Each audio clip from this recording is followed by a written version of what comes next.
So I'm very appreciative for the support that I get around me. And there is a challenge that you have to realize is that although global was always considered the darling and the star performer within the investment sector, after the financial crisis, we became the black sheep. Nobody wanted to talk about global. Nobody respected, oh, sorry, I wasn't supposed to say the name, I told you. So nobody respected this company anymore, right? So I told her I'm not going to be able not to mention the name. So I realized then that there is something that we all have to realize, that there's a difference between reputation and character. Reputation is how people perceive you. Character is who you really are. And it's going to take a while for us to realize that if you're going to chase a fight to protect your reputation, it's a losing game. Especially with today's technology, with Twitter, with the blogs, with the Facebooks, with the messaging. You can't defend every accusation that is thrown in your face. All you can do is maintain your character and try to do what's right as per your character. And I tried to follow that path during this difficult time. And also culturally, it wasn't accepted for anyone to speak publicly about failure. We are in a culture, لازم نستر العيب. We are in a culture when you have a problem, when there is an issue, you shouldn't be bragging about it. You should be quiet about it and hope nobody notices it.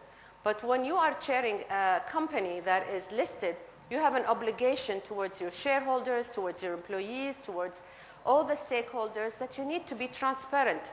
So we opted for the route of being transparent. Some people praised it and congratulated us for being so transparent. Others thought it was so wrong and we shouldn't have followed that path. But it was the path that we decided, and I believe transparency always pays, and we decided to go for being more transparent.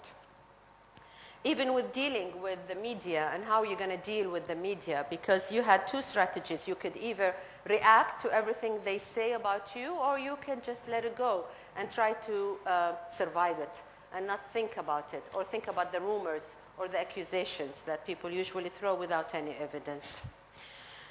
I think during these tough times, one really learns to test. You learn to test your boundaries. You learn to test your faith. You learn to test the ones that you love, and they love you back. You learn to test your skills. This is the time, I think, when genuine gold shines. This is the time I've realized who are my friends, who are my enemies. This is the time that made me much more appreciative for the people that I love in my life, and they love me back. And this is the time that made me more appreciative of my fantastic team, the people who worked with me, who stood by me, who encouraged me and praised me. It's not a secret that there were days when the only reason I would go to work is for them, just to see their faces, because they were all the inspiration that I needed during these hard times. So I had to reinvent myself. It's like throwing someone from a tropical environment to sub-zero, because the shock happened so quickly, although maybe some people might have predicted the financial crisis, but I don't think anyone really in their mind expected it to be so huge, so big, and for such a long period of time. So you have to be flexible and you have to make some hard measures, but it's the way to go. But during this business, obviously, the company overshadowed my individuality. For a long time, and until today maybe, it was practically impossible to separate Maha from the company or the company from Maha. Maybe there are many reasons for that. Maybe because I became the face of the company, maybe because I chaired the company. Obviously, all the success is not attributed to me, and all the failure is not also attributed to me. But as leaders do, they give the credit of success to others and the blame to themselves. So you had to take the blame during the crisis. But the thing is, how am I going to separate myself? And that's what was so hard after the financial crisis in 2008, is that I took it personally. It was like I have failed. Regardless what I would do with the company, it was I have failed.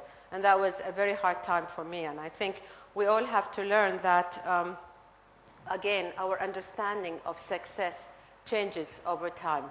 And I think, in my opinion, self-satisfaction is probably what success is. self-satisfaction when you go home after a long day and you put your head on the pillow and you think, how did I do today? Did I give it my all? Did I give today my all? And if you feel you gave the day your all, you gave that task, whatever that task is, you gave it your all, you have succeeded. But the thing is about giving it your all is that you really can't do it one day and one day not. You have to be the best you can all the time at whatever you do, no matter how small it is, whether it's in your relationships with your loved ones, whether it's in the way that you do your job, whether you are a mother, a sister, a daughter, a father, a husband. You have to give every part of your life the best that you can be at that point and do it regularly. If you do that, I think there is a huge sense of satisfaction that is so enriching for all of us, that is so important. And I guess whether the company, again, is going to define my success is subject to people's perception. They're going to have to decide whether my success is hostage by the success of this company or not. But after all, I think I'm very proud of my journey so far. I'm proud to be part of this company. I'm proud to have done what I've done. I'm proud to be in front of you today speaking, because if it wasn't that history, I wouldn't have the honor of addressing a crowd like yourself. And I think I would give it my all. Like a wise man said once, that giving it your all is not too far from victory. So in conclusion, I encourage you all to give whatever you love, all that you can give. And I wish you best of luck. Thank you. Thank you, Maha. Thank you for such a great presentation. Thank you. Thank you so much.